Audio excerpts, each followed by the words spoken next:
আপোনাৰ মই মাজতে দেখিলোঁ ষ্টেজত পাৰফৰ্ম কৰি থকা সময়ত আপুনি কান্দি ভাঙি গৈছিল সেইটো লৈ পেলাই মই নিউজত বেছি দেখিলোঁ কিয় জুবিন গাৰ্গ ষ্টেজত কান্দি ভাঙি গ'ল মোক কি কাৰণে মই কান্দিলোঁ মই বহুত কাৰণে কান্দিছোঁ ষ্টেজত কিয় হয়নো এইটো কিবা মনত পৰে গান গালে নে কি হয়নো বেলেগৰ কাৰণে বেছি কান্দো মই আচলতে মই নিজৰ কথা একো নাভাবিলোঁ আজিলৈকে চিন্তাই নকৰোঁ নিজৰ কথা বেলেগ কাৰোবাৰ যদি কিবা এটা দেখোঁ কিবা এটা বেয়া তেতিয়া সেইটো কেতিয়াবা মোক ষ্ট্ৰাইক কৰে ষ্টেজত আৰু কিছুমান ইম'চনেল গান গাই দিওঁ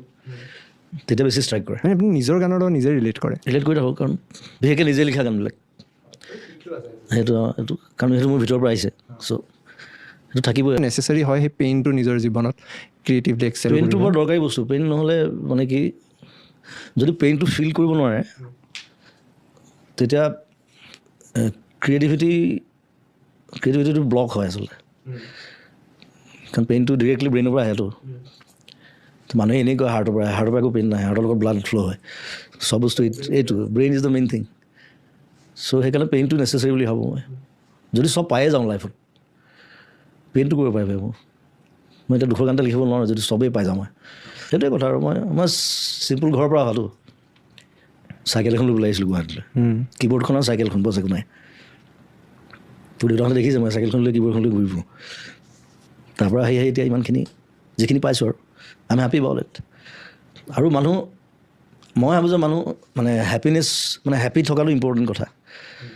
যিমান টেনশ্যন থাকক যি নাথাকক হেপিনেছটো ক্ৰিয়েট কৰিব পাৰিব লাগিব ভিতৰত আৰু জীৱনত হেপী থকাটোহে আটাইতকৈ ডাঙৰ কথা যেতিয়াই ভাল কাম হয় নিজে যদি হেপী থাকিব পাৰে সি বেলেগক হেপিনেছ দিব পাৰে নিজে যদি ডিপ্ৰেছ হৈ এনেকৈ বহি থাকে সি কি হেপিনেছ দিব মানুহক বহুত মানুহ পাইছোঁ মই ভেৰি নেগেটিভ ভাইব এটা আহি যায় ন নেগেটিভ ভাইব এটা মই সেইবোৰ দেখিলে গম পাই যায় আৰু মানে ভালকৈ হাঁহিব নাজানে ফূৰ্তি কৰিব নাজানে জন লেননৰ কথা এটা ক'ম নেকি মই কওকচোন জন লেননটো জানো বিটলছৰ জন লেনন মানে 5 বছৰ বয়সত স্কুলত মানে মাষ্টৰে সুধিছিলে মানে চব ষ্টুডেণ্টছক সুধিছে যে কোনে লাইফত কি হ'ব পাৰা কি হ'ব বিচাৰা সেইটো লিখা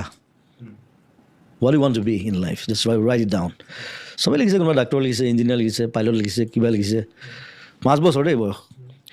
জন লেননে লিখিছে হেপী 5 বছৰ বয়সতে পিছত লেননে কৈছে যে মোৰ টিচাৰে কথাটো বুজি নাপালে তেতিয়া মই লিখিছিলোঁ মোক সুধিছিলে but I am happy in life বেলেগ নালাগে চ' মই বস্তু কথাটো ভাল পাওঁ ফ'ল' কৰোঁ আপুনি হেপী নে নিজে আই থিংক যিমান পাৰোঁ আই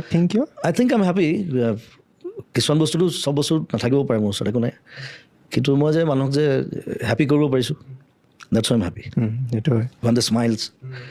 মোক লগোৱাৰ পিছত যে হাঁহি এটা ওলায় আই এম ভেৰি হেপী লাইফৰ প্ৰথম ষ্টেজ